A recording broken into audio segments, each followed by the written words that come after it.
Man, oh man, the U-20 is finally here, and I'm excited, man. I'm over here cheesing like Isagi is. Without further ado, let's get into this chapter. We begin this chapter with the intro text saying, all ready for the U-20 World Cup. All there is now is to believe in your own ego. As we see Isagi tie his shoes, and my boy is locked in. We then switch over to the actual stadium itself, and it looks absolutely amazing with the fireworks going off and everything. The fans are cheering and stuff.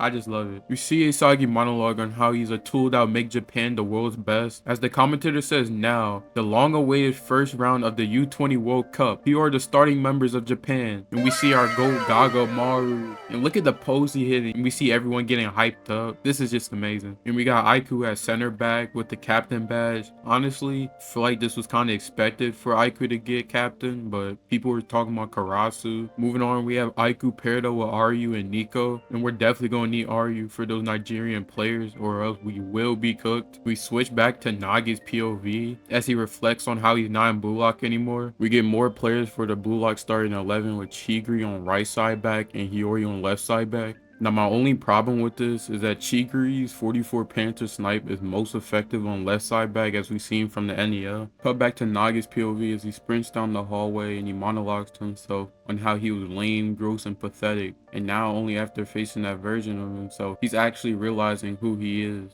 He gets past the security guards. He says, I'm seriously searching for that heat, as a security guard saying that there's someone invading the VIP floor. And Nagi says, I'm finally to realize that maybe I wasn't actually fired up just by playing soccer itself. As the announcer says, next to the midfielders, as we see Karasu, a defensive midfielder, and the freely changing all-rounder Mikage Rail at right midfield, with Nagi's dialogue saying, the one who brought me to BLUELOCK was Rail, but the reality is, no matter how much I tried to get fired up about being with Rail, it just didn't work. Next, the yellow technician, Bachira Meguru. He's hitting that Lavinho pose, which is kind of cool as well. Nagi continues the monologue as it says, so, I won't just play soccer just to be by Rayo's side anymore. As the announcer announces, now for the final two forwards, the strongest striker of BLUELOCK, the beast Itoshi Ren. As we get more Nagi dialogue as he says, it's not like I want to go back to BLUELOCK or to fight Isagi. As we see Nagi bust into the VIP room with Barou.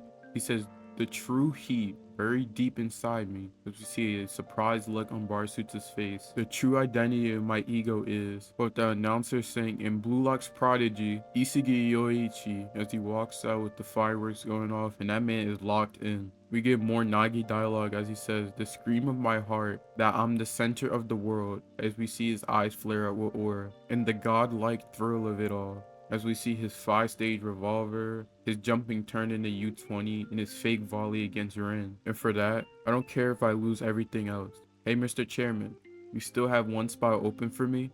With Nagi's ego being wanting to become the world's best. As he says, I don't care if I have to crush BLUELOCK. We cut right back to the U-20 as we see all the Nigerian players, and their designs is absolutely amazing. Kaneshiro really cooked with this one. As it says, alright, the U-20 World Cup opening match is about to begin. Japan versus Nigeria, with their lead striker named Onazi saying, let's go all out BLUELOCK. Isagi's eyes start to flare up as he says, time to get to the top. As the U-20 World Cup finally kicks off.